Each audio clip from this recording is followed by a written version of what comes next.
नमस्कार मित्रांनो, प्रेमाची गोष्ट या मालिकेच्या आजच्या भागामध्ये आदित्य म्हणतो की पप्पा, हे सगळं मुक्ताईने नाही केलं, माझा हात तिने नाही भाजला. हे ऐकल्यानंतर सगळ्यांना धक्का बसतो.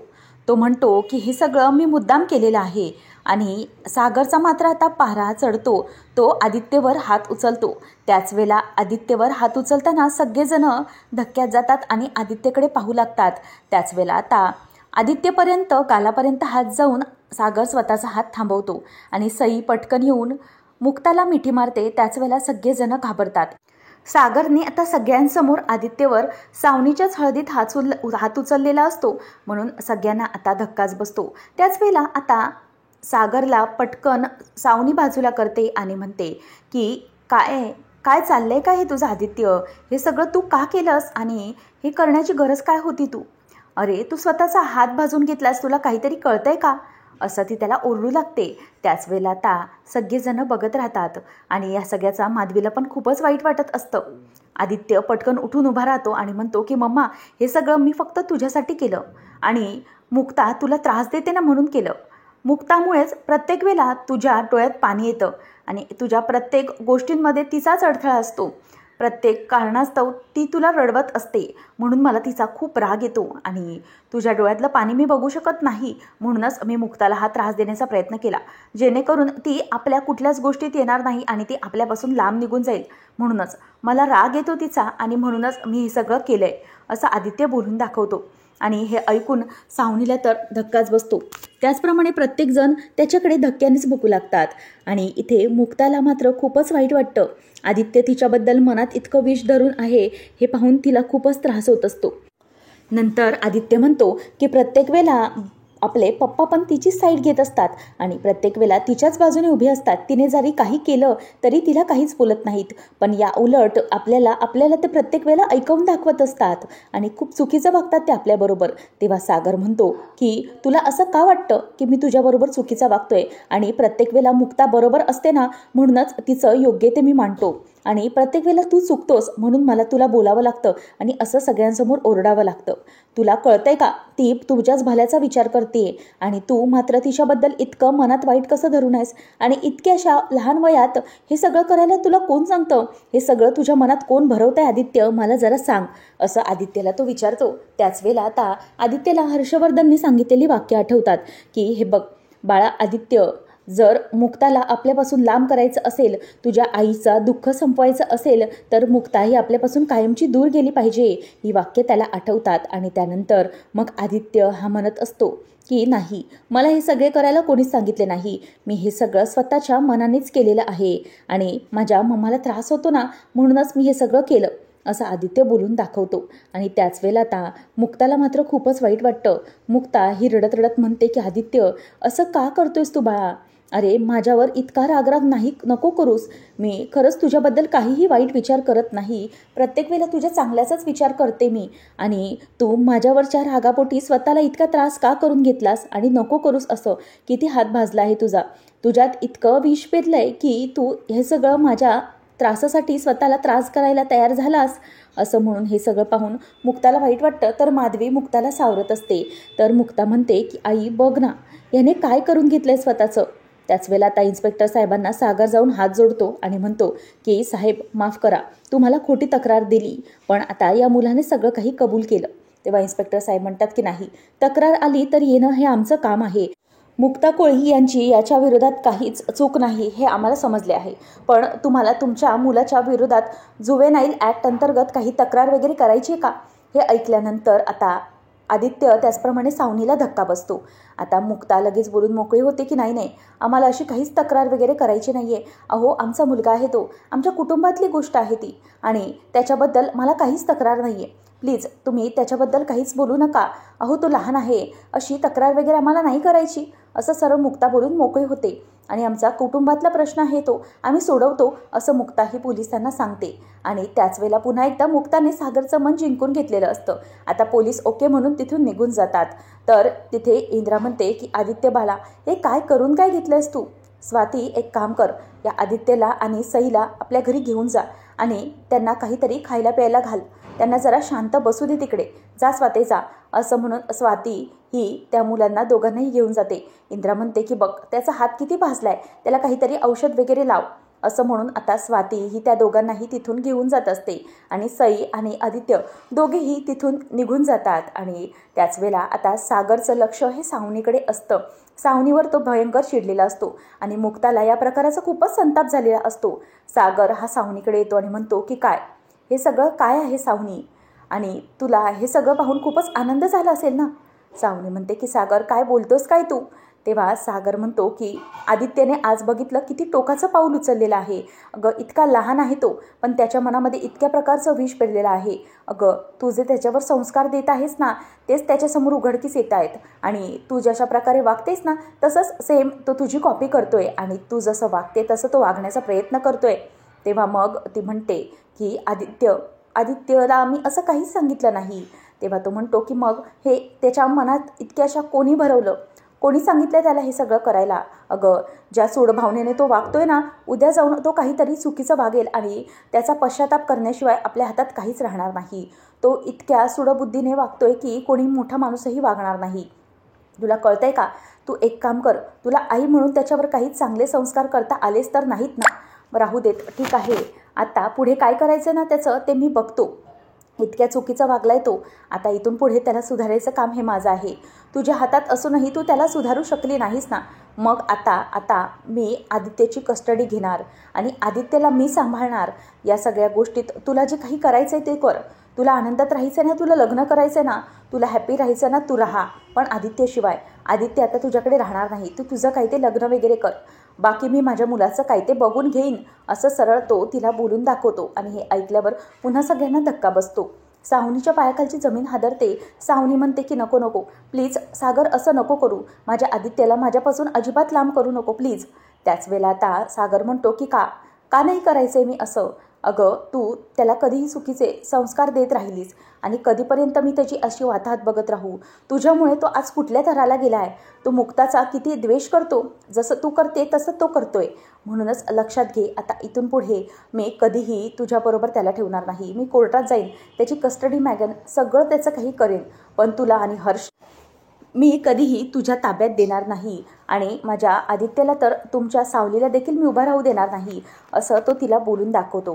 त्याच वेळेला सागरच्या या बोलण्यामुळे सावनी खूपच घाबरलेली असते आणि सागरच्या निर्णयाचा मुक्ताला देखील जबरदस्त धक्का बसलेला असतो. आता मुक्ता हे सगळं तिथेच बघत उभी असते.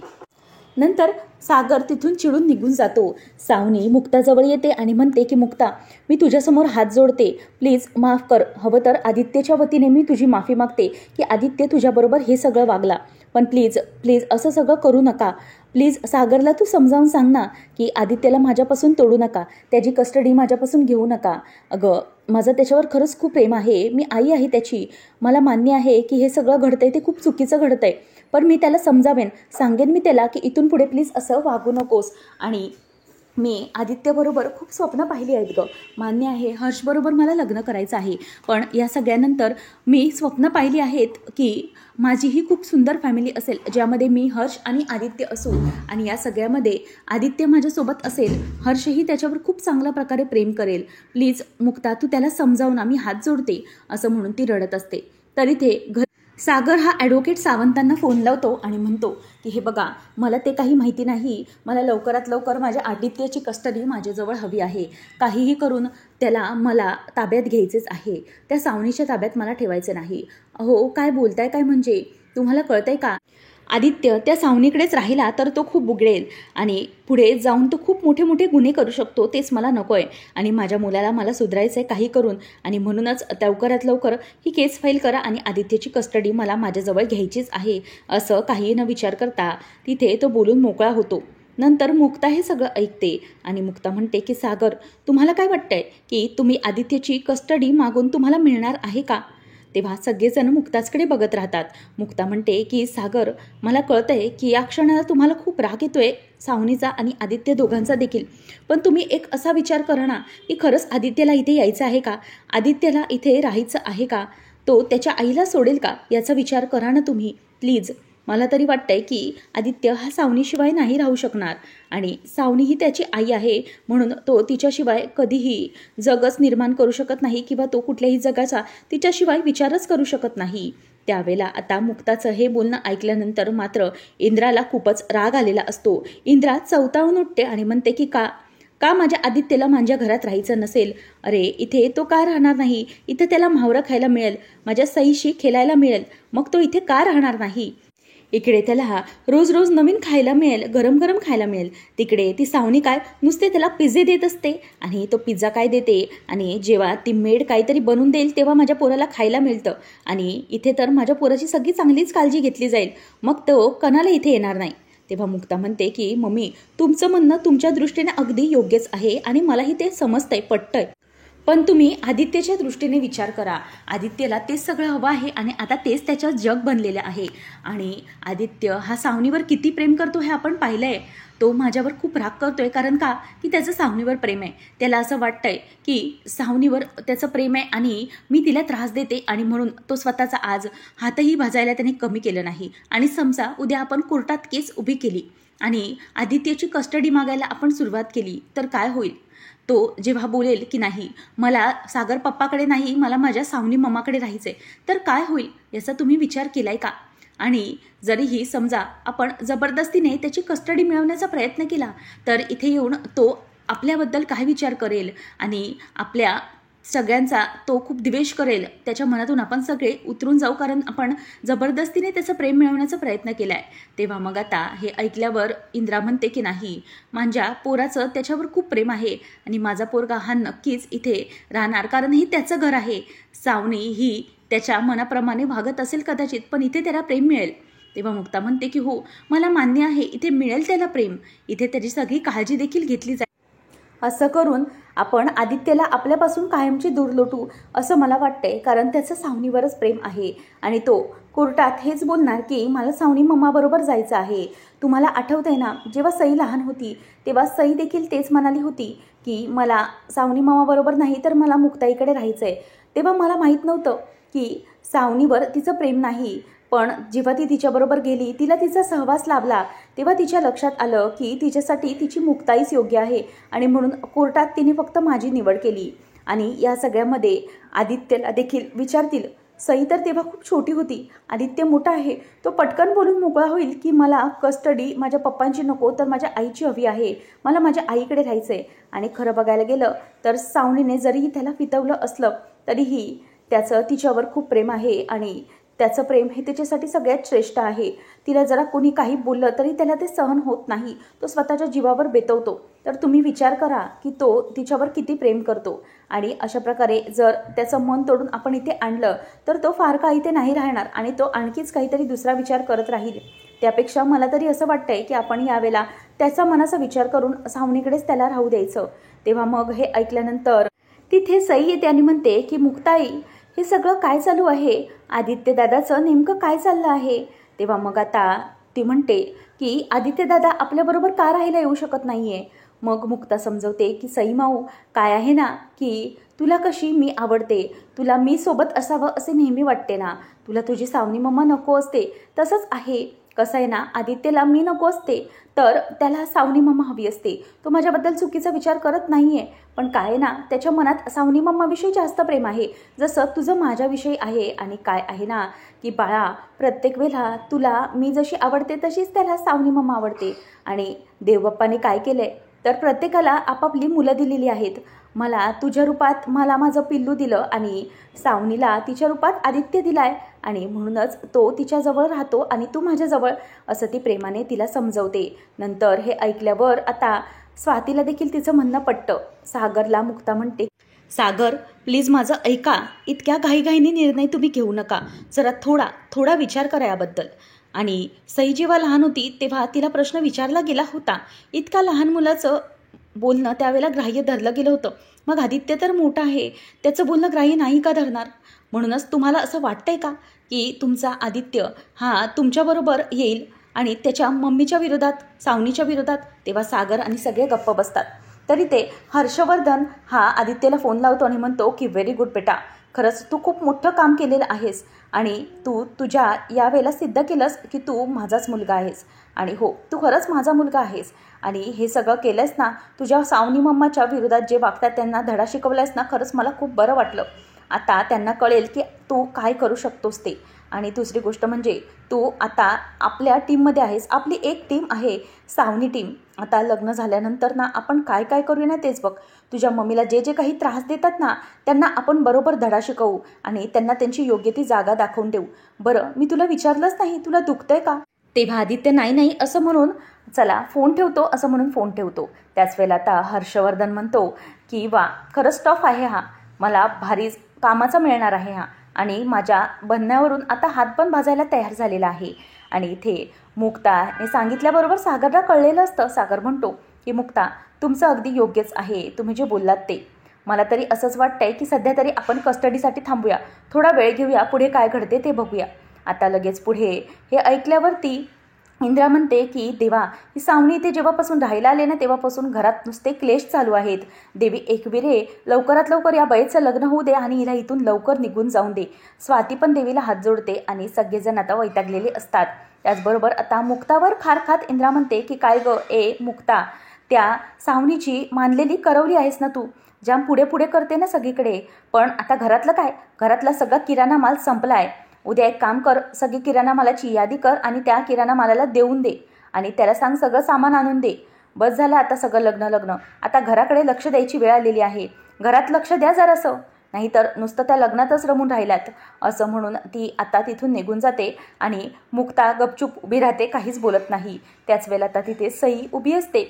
सईला मुक्ता म्हणते की सई माऊ काय बाळा अशी इथे का थांबलीस, तुला झोपायचं नाही आहे का? अगं उद्या स्कूलचा फर्स्ट डे आहे ना, नवीन बॅग नवीन युनिफॉर्म सगळं न्यू असणार आहे. एक्साइटमेंट नाही आहे का तुला? चला मग आवरा लवकर. असं म्हणून आता ती सई माऊला आतमध्ये जायला सांगते. आणि त्याच वेळेला आता सागरला मुक्ताचं ते म्हणणं अगदी योग्य पटतं आणि तो तिच्याकडे हसत बघत असतो. तर मात्र इथे मुक्ताला या सगळ्याचं खूपच टेन्शन आलेलं असतं आणि ती तिथेच तशीच उभी असते. तर पुढच्या भागामध्ये आपण पाहणार आहोत की मुक्ता सागरला म्हणत असते जोपर्यंत हे लग्न होत आहे ना तोपर्यंत माझा जीव नुसता घाबराघोबरा होतोय, खरंच कळत नाही काय होतंय ते. तेव्हा सागर म्हणतो की या लग्नाशी आणि त्या लोकांशी माझा काहीही संबंध नाही आणि मला या लग्नात काडीचा देखील इंटरेस्ट नाही.